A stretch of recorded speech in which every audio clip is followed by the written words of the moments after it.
L'association Or Eau, elle a été créée par un Saint-Lois, cette association, et elle vient de lancer le projet Pot d'Or 2025 pour améliorer durablement l'approvisionnement en eau dans un village au nord du Sénégal. Et pour en parler, je reçois Rostan, le président de l'association. Bonjour Rostan. Bonjour. Alors tout d'abord, merci pour ce temps à l'antenne. En effet, l'association a été créée par un Saint-Lois.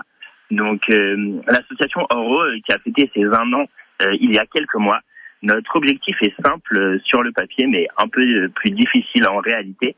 C'est d'apporter de l'eau potable et durable aux populations qui en ont besoin à travers le monde. Donc, pour donner un ordre d'idée, on va commencer par un petit chiffre paru il y a quelques jours.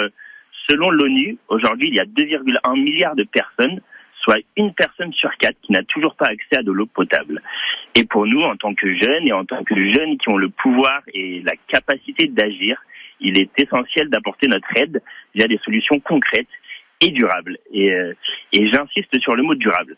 En effet, la pérennité et l'entretien des installations est quelque chose de très important chez nous pour l'association Or Eau. Et l'an dernier, nous avons réhabilité un forage, toujours dans cette idée de pérennité, dans le nord de la Côte d'Ivoire. Donc nous y avons installé une pompe et des panneaux solaires, un château d'eau, et ce qui permet aujourd'hui à un village de 500 habitants d'avoir de l'eau potable tous les jours. Oui, c'est ça les principales solutions qui sont prévues dans le projet, le forage, le château d'eau, les panneaux solaires. C'est ça, exactement. Cette année, du coup, on travaille sur le Pot d'Or 2025, comme vous venez de le dire, et nous allons intervenir dans un village du nord du Sénégal, dans la région de Saint-Louis. Donc là-bas, les conditions d'accès à l'eau sont très difficiles, et les habitants du village de Ndiagdjeri, soit près de 3000 personnes, doivent marcher des kilomètres pour aller chercher de l'eau dans le fleuve Sénégal.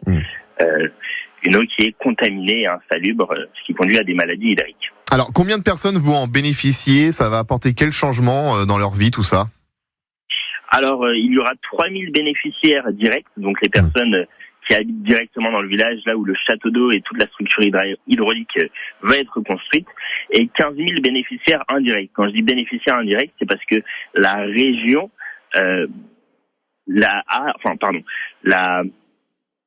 structure hydraulique la plus récente de la région date de 1992, donc plus de 30 ans. Donc 3 000 et 15 000 personnes indirectement. Alors, il y a une cagnotte qui a été créée sur le site LOASO. Il en est où le financement? Alors, le financement est en cours. On attend pas mal de réponses de subventions à la fois publiques et privées. Donc, on est en bonne voie pour le financement, mais on est toujours à la recherche, évidemment, de soutien, de contacts, de mécènes. Donc, on est toujours à la recherche de certains financements. Et donc, si nos auditeurs veulent soutenir le projet, c'est possible de faire des dons via le site LOASO. Exactement, voilà, il suffit de taper association Or Eau, or comme l'or et eau comme l'eau, et on pourra retrouver notre site internet, nos réseaux sociaux sur internet, et aussi la page LOASO sur laquelle il sera possible de soutenir le projet. Oui, d'ailleurs, le site Or Eau, c'est or-eau.fr. Écoutez, merci beaucoup Rostan pour toutes ces informations, merci d'avoir été avec nous ce matin.